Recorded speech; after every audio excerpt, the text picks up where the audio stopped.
Okay, hi beautiful people, welcome to my channel and welcome to this video.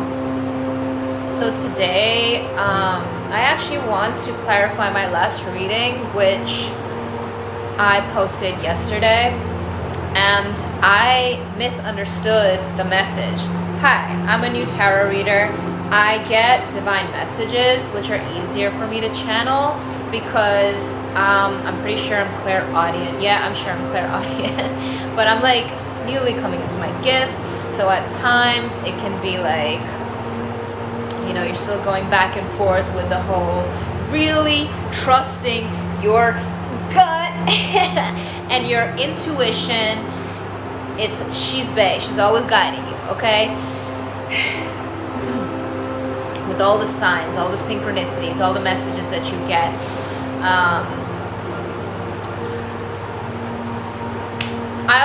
I want to talk about a couple of different things today. So I want to talk about imposter syndrome, fear of being seen, responding to the calling of being seen and putting yourself out there, getting over that inner critic, releasing that self-criticism or going too hard on yourself. Maybe if you're going hard on yourself, you're also probably going hard on other people, whether or not you realize it. And embracing self-love, okay? Even if something doesn't feel ready, like I often will post my videos and then just kind of retract because I've struggled with imposter syndrome. I've struggled with trying to pull myself out there and then freaking out and freezing and feeling like, oh, it wasn't good enough or it wasn't ready enough and I'll wait for this perfect opportunity. Guys, there is no perfect opportunity, okay? All we have, all that's promised is the present moment. So let's try to ground ourselves and be present right here, right now, anchored into Mother Earth and feel her beautiful frequency. Rise up and release and remove all the gunk. Back down, okay? I also want to talk about self-respect today and how we ultimately choose the experiences that we decide to engage in or not. So you can't really be mad at the other person, okay? Because you're allowing, if there's disrespect taking place, you're allowing it to take place by staying for however long you are deciding to stay. Sorry about that. If someone is disrespecting you and you stay anyway, hoping they'll change, or maybe you're in limerence, which is a huge one that a lot of people get stuck in. And I came across that recently and realized, hey, a lot of us with unhealed childhood traumas and wounds still coming up to the surface, and this may be on a very subconscious level, and no matter how much healing work you're doing, which is a beautiful thing, and keep it up, there's so many layers to it, right? And there's so many things that we subconsciously do, like even self-sabotaging behaviors or self-sabotage in and of itself is, a lot of the times people are unaware of it, subconscious. No one wants to willingly wreck their career or wreck their relationship or wreck their life or whatever, right? So I just feel like you may be caught a lot of the times in the cycle of limerence, a lesson of self-love needing to be addressed, needing to be healed, aspects needing to be healed. And it all goes back to your relationship within, right? The relationships outside of us just mirror what's going on inside of us, our subconscious beliefs, whether we're aware of them or not, or limitations, or limiting beliefs, our concept of self. So you really got to check in with yourself, hug that inner child, and work towards that healing. I did a reading yesterday, and I realized that not only I was picking up heavily on an exterior energy, and I didn't know who or what it was because it was so strong. Some people have a lot more powerful, like stronger and more intense energy than others, okay? And I mistakenly thought it was me and that I was going through something, right? Hi. So we all have our highs and our lows, and that's just the journey of life, right? And the beauty of it, right? The polarity. And the good makes you appreciate the bad, and the bad makes you appreciate the good, and all of that. However, I thought it was me. I thought I was going into a depressive state, but I was picking up on someone else's energy because someone is very heavily focused on you. And in my recent videos, hey guys, so sorry I got cut off there. A recent theme that I've been talking about that I literally just posted in my last 2 videos, which I will be opening up to the public again. Baby steps, work in progress, step by step by step. Every step counts. So like, I've been talking about boundaries and the importance of like knowing where you end and another person begins. Now, if you have PTSD, or if you have been raised, like I said earlier in my earlier videos, if you want to watch them, you can. If you were raised not knowing how to say no and put your foot down, this can be a difficult one, and that's all the more reason to pay attention to it and focus on the importance of integrating it in the now, because it's calling to us all as a collective. I know if you found this video, I know that this resonates in some way, shape, or form, or maybe you know someone that could use this, you know, and I would encourage you send it to them, because the whole point of me coming on here and saying any of this is that I know that there's collectives out there and that we all experience things together, because in a very powerful, profound way, we're interconnected through this powerful web of energy and consciousness, and we are all the same. You are just a mirror of me. And I feel like I'm getting deja vu. I may have said that before in a video, but I'm not sure I posted it. Anyways, you're hearing it now. So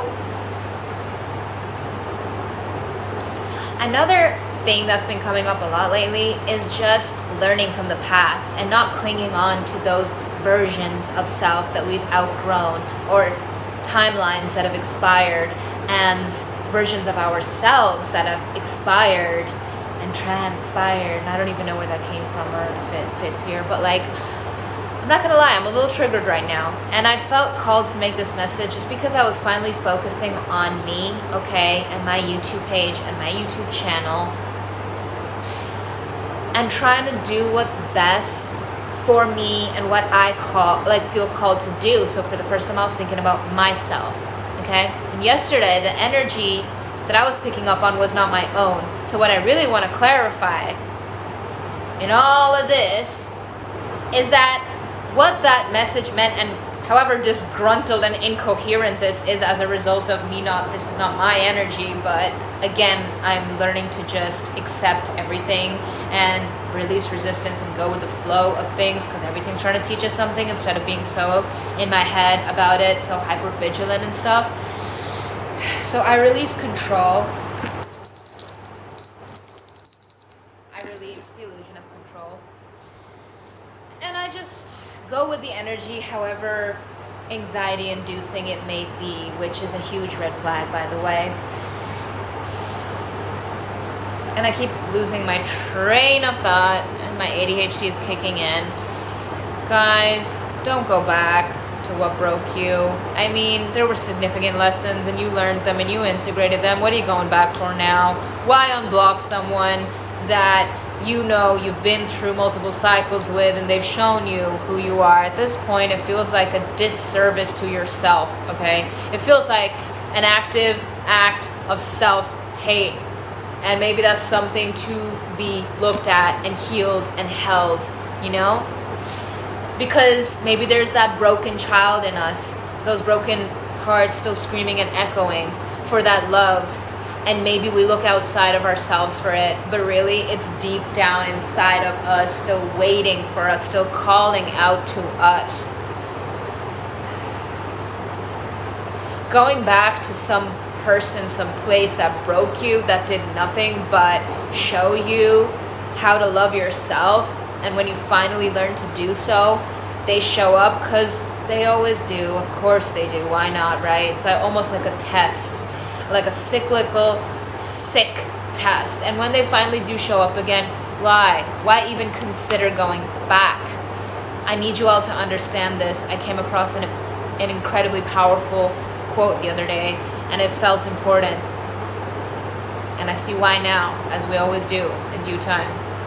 And the quote said, I need you guys to understand that going back to your abuser is a strong word, but going back to anything that broke you over and over, disrespected you, lied to you, maybe cheated to you, cheated on you, berated you, led you on, dragged you through the mud, talked crap behind your back. Like, how many more ways can a person teach you the lesson of self-love? And maybe that's not maybe at this point, that's all it was, a lesson in self-love. Maybe you were in limerence, maybe you thought it was more than that, but it is time to sit back and consider, could I have been wrong? Yes. If that person has shown you who they are over and over, disrespected you, disregarded you several times, chosen other people over you, please don't sit there and waste your life and waste any more time invested in the ghost of somebody that does not exist. If you have childhood trauma, if you have had a tumultuous past, I need you to hear me when I say this. It is like going back to what broke you or your abuser is like relapsing on drugs.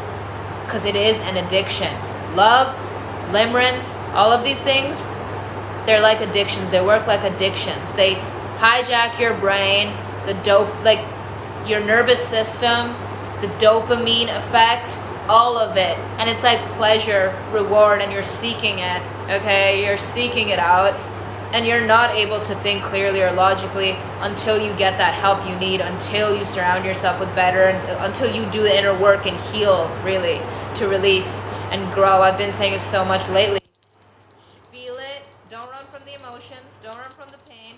Feel it to heal it, to release it, and integrate the knowledge and integrate the lesson. But that does not mean that we keep going, running around in a circle like on a wild goose chase, because you're not elevating. It has now become a distraction. It was once a lesson. You learned it. However many loops you have to go in, you learned the lesson, and you ascend. Going back is just going back in that loop, and you don't want to go back to that. That is going back to a past version of yourself, a past timeline, a past loop. You know how that ends, you know how that goes. So if you are being tested right now at this minute, know that you have good things coming in. Know that you have new coming in. You have a lot of beautiful options all around you. You did the work. You chose to grow. You had clarity, hope, sincerity. Okay? You were loyal to your mission, to spirit, to your divine guidance, to yourself. So all that beautiful self-respect that you have finally cultivated, or whatever ounce of it you have managed to cultivate, all that self-respect, all that self-love, all that self-worth you've been working on, that beautiful solar plexus finally opening up, yellow, bright, beautiful, bold, born to shine its light. Shine it. Of course, moths are going to be aware. Everything is quantum entangled. Like I said, we can all feel each other. They can feel you doing better. They can feel you slipping away. They can feel you getting away. They can feel you moving forward. Some people just don't want you to move forward. And when they are reaching out for you, you can feel that they have not done the work. How can you feel that? Because you can feel that they are in depressed energy. They are in karmic retribution, rightfully so, for all the BS they did to you. And that is just the law of the universe, baby. I'm not here trying to diss anyone or make anyone feel bad, but you get what you put out there, period, okay? Which is all the more reason, like I said in past videos, to do better, to be better, to go within, because as within, so without, and you are going to attract what you are, not what you want, not what you desire, not what you fantasize about and keep thinking about, hoping it'll manifest. That don't work like that, baby. You can't cheat the system. It don't work like that. You must go within. You must do the healing, and there's so many aspects to that, okay? And once you're ready, I would encourage all of you beautiful people to embark on that, and do not let anybody slow you down. Work on those boundaries, work on letting go, work on releasing, work on attachments, whatever part of you is still attached to that person, to that idea, to that identity, to that place. I need you so much to work on that. People sense you have a light. Don't let them drag you into their karmic retribution for what they did to you. That's fucking hilarious. Like, oh, they did you dirty. Now they're getting karma for doing you dirty because spirit loves you, and that's just divine justice. And now what? Now what? You gonna sit there and be like, oh, let me take on some of that karma for you? Like, what? Like, you don't want to sit there, okay, and be their mommy, because that's what these broken people that refuse to get better do. They're looking for a mommy. They're looking for an easy way out, okay? Because they don't want to do the work because they're lazy, okay? Don't let that shit get twisted. Don't let them project all of their BS and all of what's going on there onto you. Never. Be discerning. I love how I just keep doing this, like, yeah, rock and roll. Look, be discerning. Work on your connection to yourself, to source. Learn to develop that and be able to trust it. Trust that you are right. You are right. Your intuition is right. Everything you've known, seen, felt, it's right. Your feelings are valid. Your feelings are direct messages. That's how it reaches you, through the way you feel, through the way your body tightens up. It's all messages of clarity. Spirits all around you, always protecting you. Okay, so I don't know who needed to hear this, but yesterday's message wasn't that you are sad. It was that somebody in your energy is sad. It wasn't that you are going through this, that, and the third, because you are actually a very hard worker. It was that some ex of yours or some gunky ass energy that hasn't sorted out their own BS is now reaching out for you and focused on you because they know you're a light worker. They know that you're a divine being of light and love. They know you are a hard worker. They know you are devoted. They know you are loyal. They know you are trustworthy. They know you have a kind heart and soul. They bank on that shit to manipulate you. Have you ever heard of that theory of the empath and the narcissist, and how the narcissist seeks out those certain individuals where they see that they're empathic, they're sensitive, they're kind, their heart is a heart of gold. But they don't look at it to appreciate it, to celebrate it, to hold space for it, to protect it. They look at it to challenge it, to berate it, to leech off of it. We don't need any more of that shit. So say no. Say no to energy vampires. Say no to manipulators. Say no to gaslighters. Stay in your space. Do your thing. Stay hyper-focused. Tunnel vision. Go within. You got this. We got this. We got this. Comment down below if you feel this. We got this. Okay? If this resonates with you, comment down below. We got this. We are not going back to past ways of being. We are not settling for less. We are not going to actively partake in the disrespect of ourselves for the choosing of another. That is not worth it. That is not worth it and will never be, okay? You have beautiful people in your corner that will celebrate you, but you got to create space and keep it created for them to come in. And whenever something incredible is about to come in is when the devil tests you. Is when the devil sends the ops to test you. So do not, doing it again, do not let it happen, okay? You stay focused on what you know is right for you. And I know by now, you know where you want to go, what you want to do, all the crap. Don't let anybody come mess that up for you or go into old patterns or old ways of being or any of that old shit. Because that is the old, and we don't do old, and that's the gunk, and we want to go into the new. Okay, so let's go towards the new now. We're going towards the new. Okay, I'm going to go now. Bye.